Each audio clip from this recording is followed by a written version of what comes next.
11 წელი აგვისტოს ომის დაწყებიდან საქართველოს მეგობარი ქვეყნების შეფასებები და გამოხმაურებები. ტაქსების რეფორმა და გადახდის ახალი სისტემა დედაქალაქის მთავრობის ხდომა თბილისის მერიაში. ერთიანი ეროვნული გამოცდების ახალი მოდელი რას გულისხმობს და როდის ამოქმედდება ცვლილებები.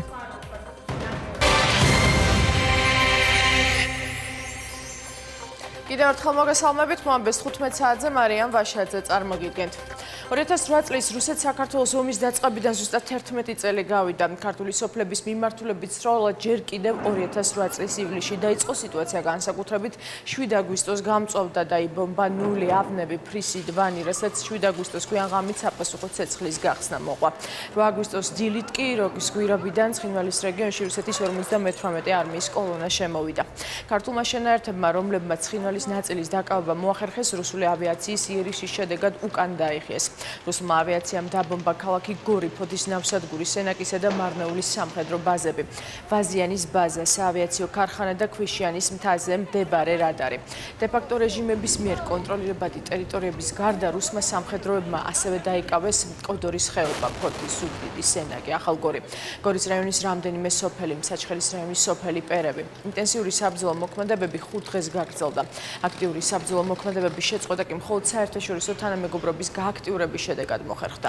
ომის დასრულებიდან მალევე რუსეთმა აფხაზეთისა და სამხრეთ ოსეთის დამოუკიდებლობა აღიარა. 2008 წელს გაფორმებული ცეცხლის შეწყვეტის შეთანხმებას ოფიციალური მოსკოვი დღემდე არ ასრულებს. აგვისტოს ომის შედეგებია 412 დაღუპული მოქალაქე, მათ შორის 169 ჯარისკაცი, 1747 დაჭრილი, 130.000 იძულებით გადაადგილებული პირი, რომელთაგან 30.000 დღესაც დევნილობაში ცხოვრობს. 35.000 განადგურებული სახლი, 53 მიწასთან გაწოლებული ქართული სოფელი. რუსეთის მიერ დამატებით ოკუპირებული 5 ხეობა და 125 სოფელი. აგვისტოს ომის 11 წლის თავ საქართველოს საგარეო უწყება ეხმაურება. განცხადებაში წერია: 11 წლის წინ საერთაშორისო სამართლის ფუნდამენტური ნორმების სრული უგულებელყოფით განხორციელებული სამხედრო აგრესია წარმოადგენდა სუვერენული სახელმწიფოს საზღვრების ძალისმიერი გზით შეცვლის მცდელობას, რამაც სერიოზული საფრთხე შეუქმნა რეგიონსა და მთლიანად ევროპული უსაფრთხოების სისტემას. მოსკოვი კიდევ უფრო აძლიერებს თავის უკანონო სამხედრო ყოფნას ადგილზე და ხელს უშლის უსაფრთხოების საერთაშორისო მექანიზმების შექმნას საქართველოს აფხაზეთისა და ცხინვალის რეგიონებში. ამასთან დგამს ნაბიჯებს საქართველოს აფხაზეთისა და ცხინვალის რეგიონების დე-ფაქტო ანექსიის მიმართულებით. პარალელურად კი ცდილობს ოკუპირებულ ტერიტორიებზე მცხოვრები მოსახლეობა იზოლაციაში მოაქციოს დანარჩენი საქართველოსგან. კიდევ უფრო საგანგაშო ეთნიკურ ნიადაგზე წამების და მკვლელობის შემთხვევები, რასაც ადასტურებს დავით ბაშარულის, გიგაუთ ხოზორიას და არჩილ ტატუნაშვილის სიცოცხლის ხელყოფის ფაქტები. აღნიშნულ საქმეებზე დაუსჯელობის სინდრომის დამკვიდრებამ შესაძლებელი გახადა ირაკლი კვარაცხელიას გარდაცვალება უკანონო ტყვეობაში ოკუპირებულ აფხაზეთში განთავსებულ რუსეთის სამხედრო ბაზაზე. არსებული გამოწვევების პასუხად საქართველოს მთავრობა განუხრელად განაგრძობს რუსეთ-საქართველოს კონფლიქტის მშვიდობიანი მოგვარების პოლიტიკას მოლაპარაკებებისა და დეესკალაციისკენ მიმართული ძალისხმევის გზით. საგარეო საქმეთა სამინისტრო მოუწოდებს რუსეთის ფედერაციაში შეასრულოს ცეცხლის შეწყვეტის შესახებ 2008 წლის 12 აგვისტოს შეთანხმებით ნაკისრი ვალდებულებები პატივისცეს საქართველოს სუვერენიტეტს და ტერიტორიულ მთლიანობას მის საერთაშორისოდ აღიარებულ საზღვრებში, შეცვალოს ოკუპირებული ტერიტორიების ეგრეთ წოდებულ დამოუკიდებლობის აღიარების შესახებ უკანონო გადაწყვეტილება, გადადგა შესაბამისი ნაბიჯები საქართველოს-რუსეთის ურთიერთობების დასარეგულირებლად, კონფლიქტის დიალოგის გზით მოწესრიგების და რეგიონში მშვიდობის უზრუნველყოფის მიზნით. საგარეო საქმეთა სამინისტრო სარგებლობს შემთხვევით და სამძიმარს უცხადებს 2008 წლის ომში გმირულად დაღუპული მებრძოლების და მშვიდობიანი მოსახლეობის ოჯახებსა და ახლობლებს.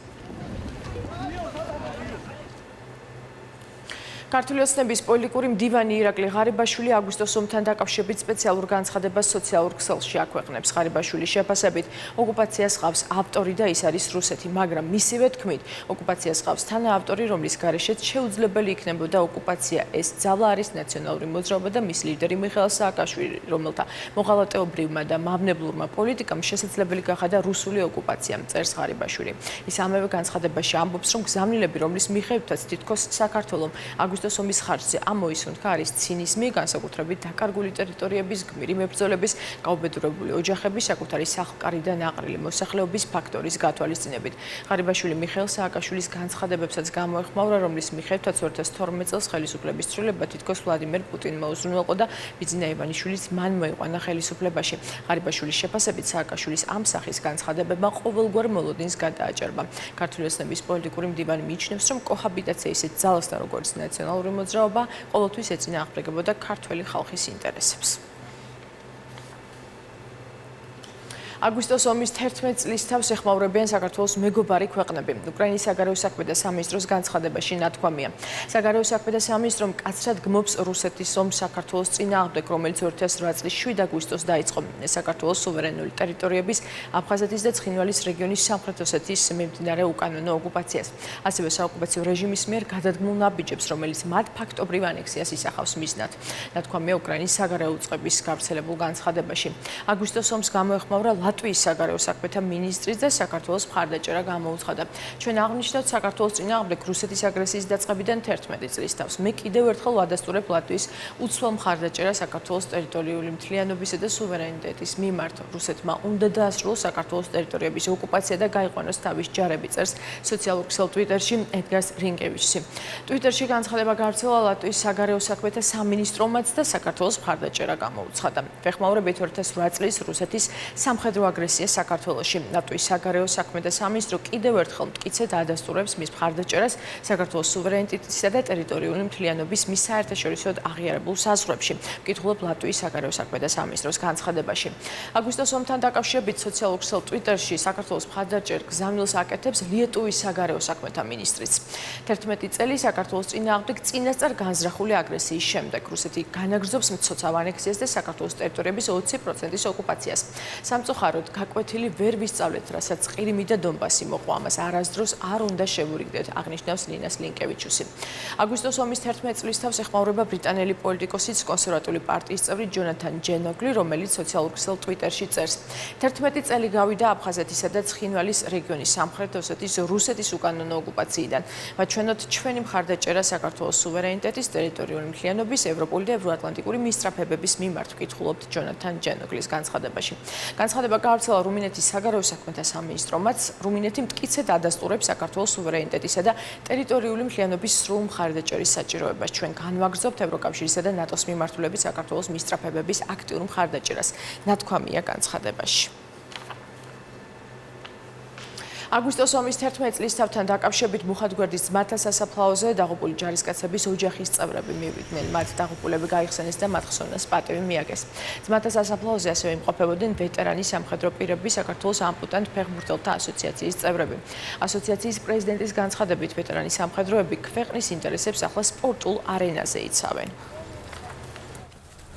ერთადერთი ძმა მყავდა 25 წლის, რომელიც ამ ქვეყნის, ჩვენი ქვეყნის სიყვარულს შეეწირა და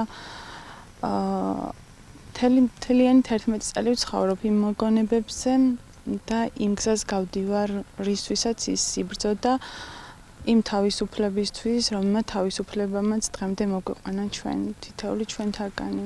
ეს ხალხი, ვინც დღეს ჩვენთანაც ამოვიდა აქ, ეს ძირითადი კონტინგენტი ამ საბრძოლო მოქმედების მონაწილეები არიან. აფხაზეთის საბრძოლო მოქმედების მონაწილეები არიან.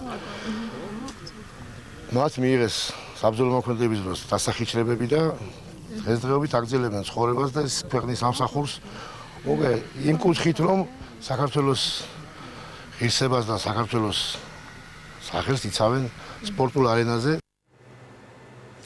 ნაციონალური მოძრაობის წევრები აგვისტოს ომის 11 წლის თავზე ოკუპაციის მუზეუმს ესწობდნენ. მუზეუმში პარტიის ლიდერმა გრიგოლაშეცამ 2008 წლის რუსეთ საქართველოს ომი გაიხსენა და რუსული აგრესიის საწყის ეტაპებზე ისაუბრა. მისი განცხადებით აგრესიის მიზანი ჩვენი სახელმწიფოს დამოუკიდებლობის, სუვერენიტეტის, ტერიტორიული მთლიანობის და საგარეო პოლიტიკური კურსის არჩევანის საშუალების განადგურებაა.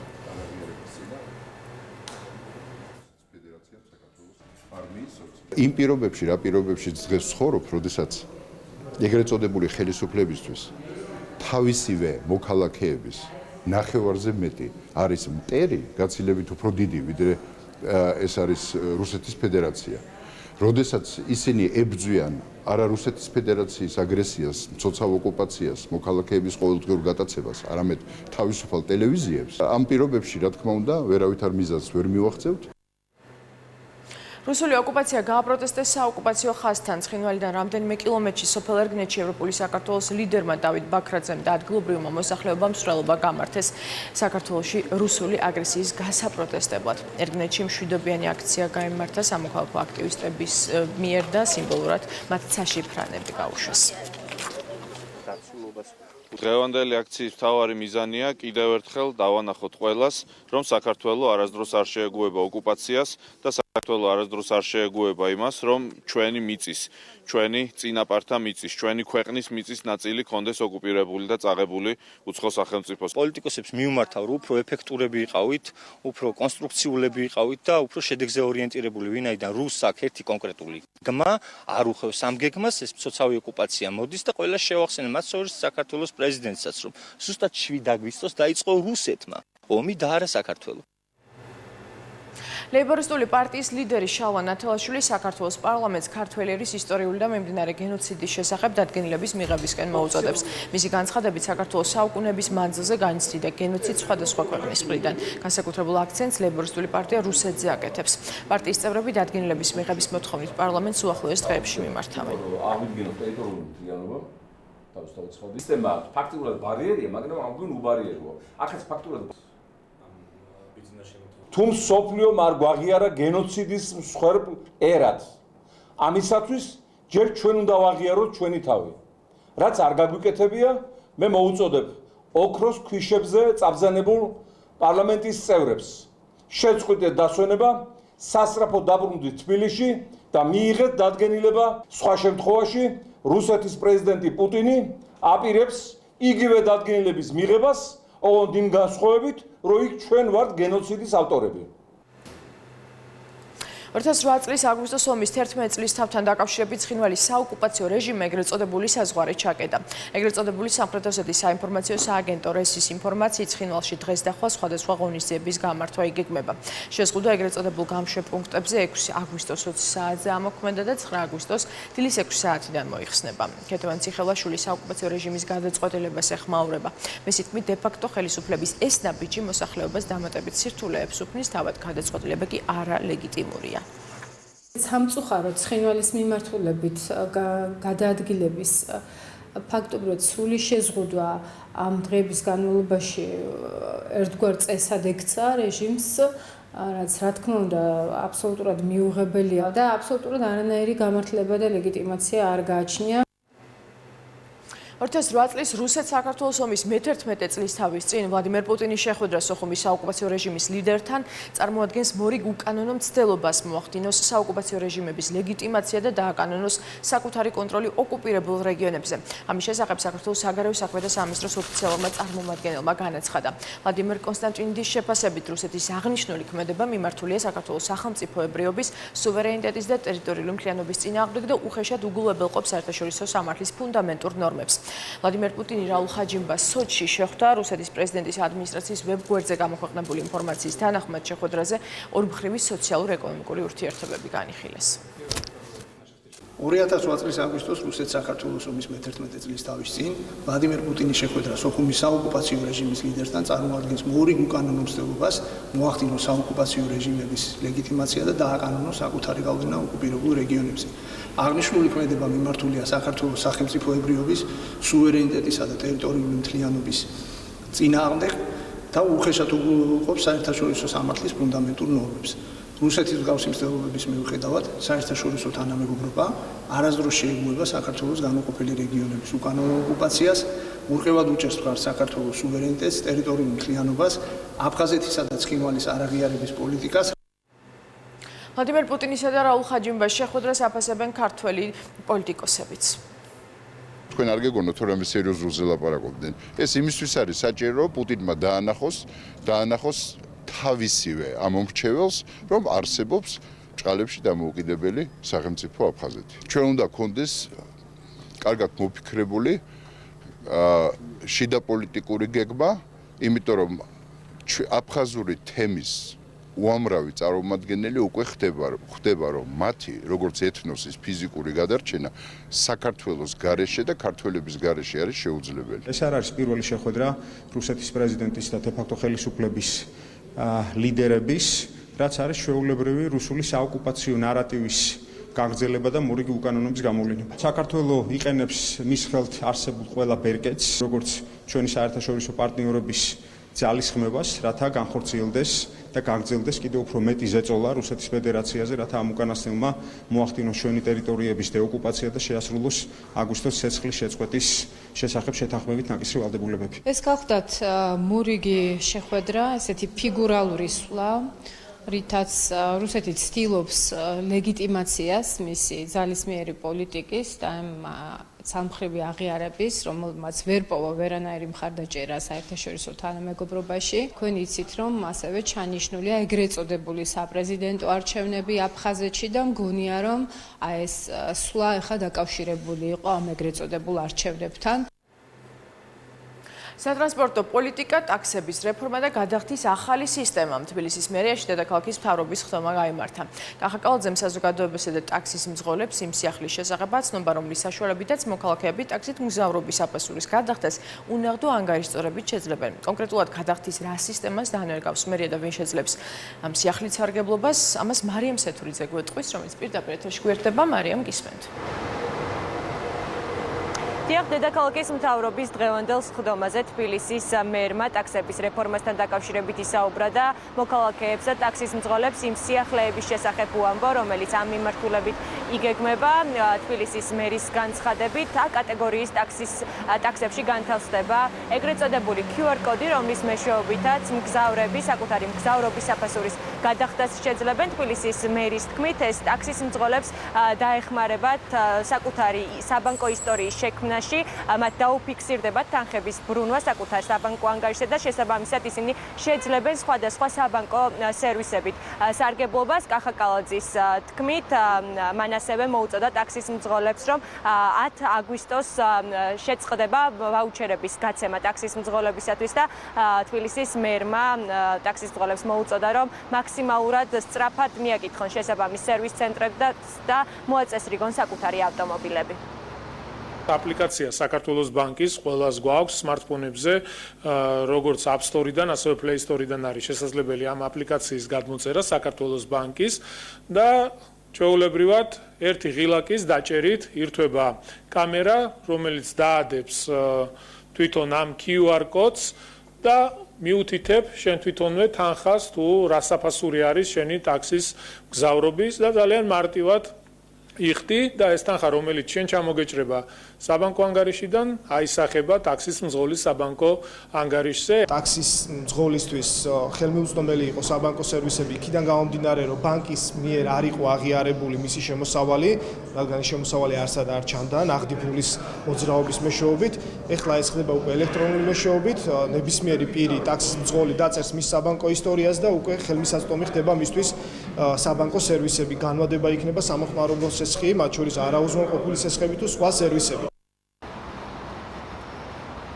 თბილისის მერია კიდევ ერთ ახალ პროექტს იწყებს დედაქალაქის 10-ვე რაიონში სერვის ცენტრები განთავსდება, რაც თბილისის მერის განცხადებით მოსახლეობას საშუალებას მისცემს, რომ საკუთარ რაიონშივე მიიღონ ის მომსახურება, რის გამოც უწევდათ აქამდე თბილისის მერიაში მისვლა.